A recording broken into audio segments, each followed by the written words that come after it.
गौरी की शादी एक बड़े घर के लड़के यानी कि राजेश के साथ होती है। राजेश की 4 बहनें हैं और सभी अपने भाई पर जान छिड़कती है। अरे पापा, ये राजेश के लिए कैसी छोटी सी हिट की लड़की ब्याह लाए आप?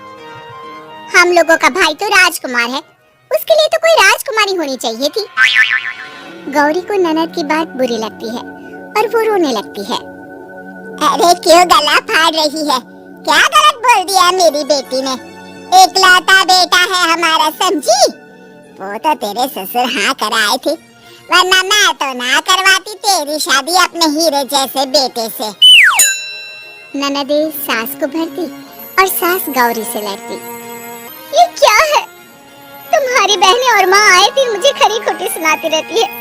क्यों नहीं बोलते उन लोगों को कुछ? अरे क्या बोलूं?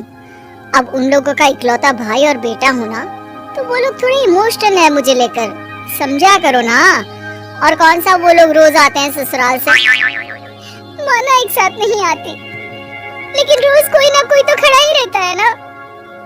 खैर, जैसे तैसे कुछ साल गुजरते हैं, गौरी एक प्यारे से बेटे की माँ बनती है। सुनिए, हर बात पर ससुर जी से पैसा मांगना ठीक नहीं लगता। आप कोई काम क्यों नहीं करते हैं? काम तो मैंने कभी किया ही नहीं गौरी। पापा के पास इतना पैसा है कि मुझे जरूरत ही नहीं पड़ी। लेकिन कहते हैं ना, हर दिन एक सा नहीं होता। गौरी के ससुर की मृत्यु हो जाती है और घर में गरीबी छा जाती है। गौरी ननद को फोन करती है। दीदी, अब जीजा जी को बोलकर इन्हें कहीं नौकरी दिलवा दो ना, घर चलाना मुश्किल हो रहा है। माँ जी की भी तबीयत खराब रहती है, दवाई का खर्चा और मुन्ने की पढ़ाई का खर्चा काफी है, कुछ मदद मिल जाएगी दीदी। देखो गौरी, तुम तो जानती हो मेरे खुद के 3 बच्चे हैं, तो ये मत सोचना कि बात घुमा कर बोलोगी तो मैं कुछ मदद कर दूंगी। अब पति तुम्हारा है, सास तुम्हारी है, तो करना तो तुमको ही है ना, हम भी तो निभा रहे हैं। खैर, बोल दूंगी इनको। गौरी समझ जाती है। वो दूसरी ननद को फोन करती है, लेकिन माँ से भी उसे कुछ ऐसा ही जवाब मिलता है। अरे भाभी, हमारा भाई कैसे काम करेगा? वो तो राजकुमार है, बस आप जरा माँ का ख्याल रखो, उन्हें कोई तकलीफ मत होने देना, बाकी करते हैं बात आराम से।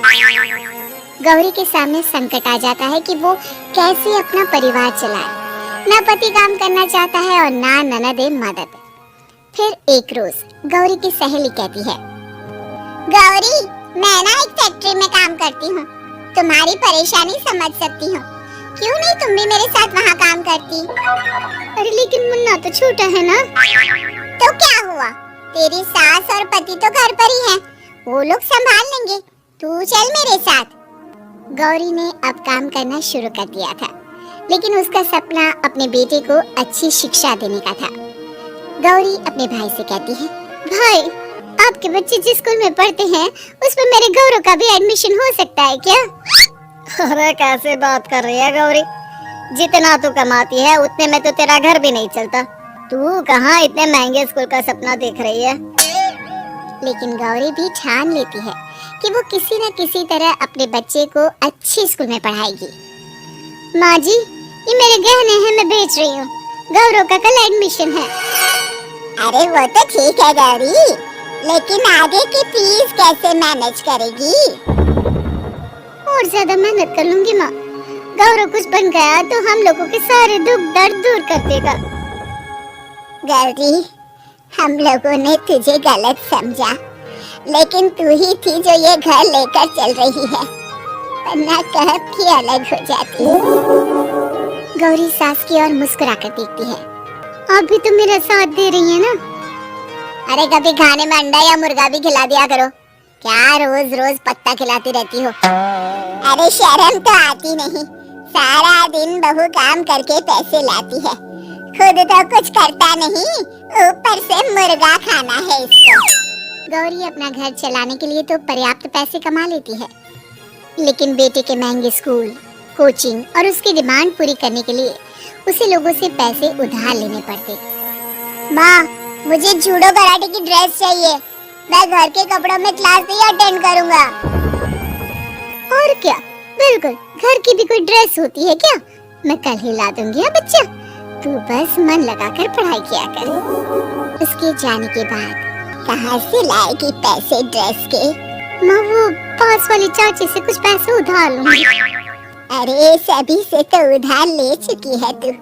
कर्जा इतना चढ़ा लिया है कि पूरा जीवन भी कमाएगी तो उतार नहीं पाएगी। माँ जी, गौरव कुछ बन जाए तो मुझे कमाने की क्या जरूरत, फिर तो मैं बस रानी बनकर राज करूंगी। एक दिन गौरव कहता है, माँ मेरी नौकरी लग गई है, वो भी अच्छे पैसों में। अब हम लोगों के बुरे और दुख के दिन जल्दी खत्म हो जाएंगे। गौरी की खुशी का ठिकाना नहीं होता। वो सास की फोटो के सामने हाथ जोड़ती है कि उसका पति उसे कहता है, देखा गौरी, तेरी तपस्या खत्म हुई। इतने सालों से जो तू फैक्ट्री में नौकरी कर रही है, अब तू आराम कर सकती है। अरे नहीं, अभी तो नौकरी लगी है, कुछ दिन कुछ पैसे कमा तो लेने दो। कुछ महीनों बाद गौरी की ननद गौरव के लिए रिश्ता लेकर आती है। अरे भाभी, वो मैं ना रिश्ता लेकर आई थी गौरव के लिए, सुना अच्छा कमा रहा है, क्यों? देखा मेरी बहन कितनी अच्छी है, कितना सोचती है हम लोगों के लिए। गौरी कुछ नहीं कहती, लेकिन उसका मन नहीं होता है कि वो बेटी की शादी इतनी जल्दी कर दे। हाँ वो तो ठीक है, लेकिन अभी कुछ कर्जा है जिसे उतारना है। तो क्या हो गया, शादी के बाद भी उतार लेगा, कम से कम एक लड़की आ जाएगी तो आराम रहेगा। गौरी लोगों के प्रेशर में आकर बेटे की शादी कर देती है और शादी के बाद एक दिन जब अपनी फैक्ट्री में जाती है, मैनेजर साहब कैसे इस फैक्ट्री में 22 साल काम कर लिया पता ही नहीं चला। अब तो बेटा सेटल हो चुका है, नौकरी की जरूरत नहीं है, लेकिन आप सभी का शुक्रिया। गौरी बहन, बहुत मेहनत की तुमने जीवन में, अब भगवान कोई मुश्किल ना दे। गौरी घर आती है, लेकिन दरवाजे के बाहर से ही उसे बहू और बेटे की आवाज सुनाई देती है। क्या है, तुम्हारी माँ ने तो सोचा भी नहीं कि जो कर्जा वो ले रही है खुद की अय्याशी के लिए, वो हम लोग क्यों करें? उनका कर्जा है वो देखे। हाँ लेकिन क्या करूँ, माँ को छोड़कर रह भी तो नहीं सकता ना। अरे रह नहीं सकती तो क्या करोगी, पूरी जिंदगी उनका कर्जा चुकाते रहोगी? कल को हमारी भी फैमिली बढ़ेगी, कैसे मैनेज करेंगे? मैं नहीं जानती, साफ साफ बोल दो पैसे नहीं है फालतू के, जिसका कर्जा है वही निपटाए। गौरी बेटे बहू की बात सुनकर स्तब्ध रह जाती है और अंदर न आकर वहाँ से सीधे फैक्ट्री जाती है। मैनेजर साहब, मैं सोच रही थी कि इतनी जल्दी नौकरी नहीं छोड़नी चाहिए, जब तक हिम्मत है तो कर लेते हैं। वो मेरा इस्तीफा ना वापस कर दीजिए। ये बोलकर गौरी की आंख लाल हो जाती है। मैनेजर समझ जाता है कि गौरी की उम्मीद टूट चुकी है। वो उसके हाथ में इस्तीफा रखकर कहता है, कर्जा माँ का है तो माँ ही चुकाएगी।